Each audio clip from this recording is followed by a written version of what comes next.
ഒരു പ്രത്യേക ഇസത്തിന് കീഴിൽ നിയന്ത്രിക്കപ്പെടുന്ന ഇന്ത്യൻ ജനാധിപത്യത്തിൽ 2025 ഓഗസ്റ്റ് 7 വളരെ പ്രധാനപ്പെട്ട ഒരു ദിവസമായി തീർന്നു. ലോക്സഭാ പ്രതിപക്ഷ നേതാവ് രാഹുൽ ഗാന്ധി വോട്ട് മോഷണം എന്ന ആറ്റം ബോംബ് പൊട്ടിച്ച ദിവസം.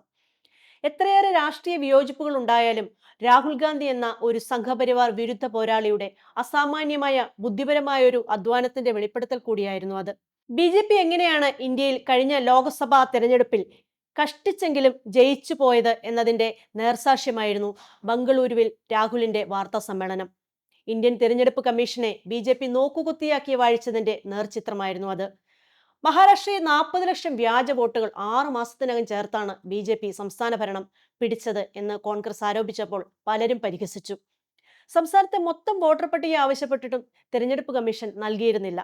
എന്നിട്ടും അതിസമർത്ഥമായി രാഹുൽ ഗാന്ധി ബി അടിത്തറ ഇളകുമാർ ആഞ്ഞടിച്ചു കഴിഞ്ഞു. പന്തിപ്പോൾ ജനങ്ങളുടെ കോർട്ടിലാണ്. രാജ്യത്തിന്റെ നിലനിൽപ്പിന് ആരുടെ ഗോൾവലയാണ് തകർത്തെറിയേണ്ടത് എന്ന് മനസ്സിലാക്കേണ്ട സമയമാണിത്. തെരഞ്ഞെടുപ്പ് കമ്മീഷനും തമ്മിലുള്ള അവിഹിത ബന്ധം പുറത്തു വന്നതോടെ ഇന്ത്യൻ രാഷ്ട്രീയത്തിൽ മറ്റു ചില മാറ്റങ്ങളും സംഭവിക്കുകയാണ്. ലോക്സഭാ ഇലക്ഷന് ശേഷം ശിഥിലമായ പ്രതിപക്ഷത്തിനെ ഒന്നിപ്പിക്കാൻ രാഹുൽ ഗാന്ധിയുടെ വെളിപ്പെടുത്തലുകൾക്ക് സാധിച്ചു എന്നതാണ് എടുത്തു പറയേണ്ട കാര്യം. തെരഞ്ഞെടുപ്പിന് ശേഷം തൃണമൂൽ പലരോട് യോജിക്കാതെ പൊട്ടിപ്പൊളിഞ്ഞു പോയിരുന്നു. ആം ആദ്മിയാണെങ്കിൽ ഇനി കോൺഗ്രസുമായി കൂടില്ല എന്ന് പറയുന്നു. ഇടതുപക്ഷവും മുഖം തിരിച്ചു നിൽക്കുന്ന അവസ്ഥയാണ് ഉണ്ടായിരുന്നത്. വേണ്ടത്ര ഊർജ്ജമോ ഏകോപനമോ ഇല്ലാതെ ശിഥിലമായി നിൽക്കുന്ന ഇന്ത്യ സഖ്യമായിരുന്നു നമ്മൾ ഇതുവരെ കണ്ടുകൊണ്ടിരുന്നത്. ഇന്ന് ഇവരെല്ലാം തന്നെ കോൺഗ്രസിന്റെ പുതിയ നീക്കത്തെ അംഗീകരിക്കുകയാണ്. ഇടതുപക്ഷവും അത് തിരിച്ചറിഞ്ഞു കഴിഞ്ഞു. എം.എ. ബേബി അത് പരസ്യമായി പറഞ്ഞു കഴിഞ്ഞു. ഇതൊരു പൊളിറ്റിക്കൽ ഡെവലപ്മെന്റായി കാണണം. പപ്പു എന്ന പരിഹാസം മാറ്റി നിർത്തി രാഹുലിനോട് NDA മറുപടി പറയേണ്ട ഒരു സാഹചര്യം ഉദിച്ചിരിക്കുകയാണ്.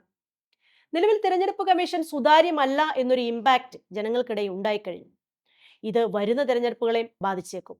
എന്തു തന്നെയായാലും വോട്ട് മോഷണം BJPക്ക് കനത്ത തിരിച്ചടിയാവും. ഇവർ ജയിക്കുന്നതെല്ലാം ഇങ്ങനെയായിരുന്നു എന്ന ചിന്ത രാജ്യത്താകെ പടർന്നു കഴിഞ്ഞു. മുമ്പ് 90കളിൽ ബൂത്ത് പിടുത്തം എന്നൊരു സംഭവം ഉണ്ടായിരുന്നു. തോക്കൊക്കെ ചൂണ്ടി റിട്ടേണിംഗ് ഓഫീസറുടെ കയ്യിൽ നിന്ന് ബാലറ്റ് പേപ്പർ ബൾക്കായി പിടിച്ചെടുത്ത് അതാത് കക്ഷികൾ വോട്ട് ചെയ്ത് നിക്ഷേപിക്കും. അതിന്റെ ഇലക്ട്രോണിക് വേർഷനാണ് ഇപ്പോൾ നടന്നതായി തെളിവ് സഹിതം രാഹുൽ ഗാന്ധി വെളിച്ചത്ത് കൊണ്ടുവന്നിരിക്കുന്നത്. കൃത്യമായ ഗവേഷണത്തിലൂടെ കണ്ടെത്തിയ കണക്കുകൾ. അതിനെ സാധൂകരിക്കാൻ വ്യാജ വോട്ടർമാരുടെ ഫോട്ടോകളും വ്യാജ വിലാസങ്ങളും വരെ ശേഖരിച്ച് അവ പ്രദർശിപ്പിച്ചു. അങ്ങനെ നടത്തിയ പത്രസമ്മേളനമാണ് നമ്മൾ കണ്ടത്. ബംഗളൂരു സെൻട്രൽ എന്ന ഒരൊറ്റ പാർലമെന്റ് മണ്ഡലം മാത്രം എടുത്ത് പരിശോധിച്ചുകൊണ്ട് രാഹുൽ നടത്തിയ വിശദീകരണം ആരെയും നടുക്കും. ഇവിടെ ഡ്യൂപ്ലിക്കേറ്റ് വോട്ടർമാർ തന്നെ 11,965. ഒറ്റമുറി മാത്രമുള്ള പാർപ്പിടങ്ങളിൽ ആകെ ചേർക്കപ്പെട്ട വ്യാജന്മാർ 10,452 പേർ. ഫോട്ടോ ഇല്ലാത്ത വോട്ടർമാർ 4,132. ഫോം 6 വഴി വന്ന വ്യാജന്മാർ 33,692. ഇങ്ങനെ ആകെ വ്യാജ വോട്ട് 1,250,000. ഒരു ഒറ്റമുറി വീട്ടിൽ മാത്രം 80 വോട്ടർമാർ. അന്വേഷിച്ചു പോയി നോക്കിയപ്പോൾ ഒരൊറ്റ വോട്ടറില്ല.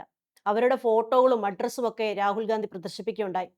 ഒരേ ഐഡിക്ക് നിരവധി പോളിംഗ് ബൂത്തുകളിൽ വോട്ടുള്ളതിന്റെ ഒരു ഉദാഹരണം രാഹുൽ കാണിക്കുന്നുണ്ട്. അത് ഗുർക്കിറാത്ത് സിംഗ് എന്ന 26-കാരനാണ്. അയാൾക്ക് 4 ബൂത്തുകളിൽ വോട്ടുണ്ട്. അതിനേക്കാൾ വിചിത്രമായ വേറൊരു കാര്യമുണ്ട്. ഒരേ ഫോട്ടോ, ഒരേ അഡ്രസ്, അയാൾക്ക് നിരവധി സംസ്ഥാനങ്ങളിൽ വോട്ട്.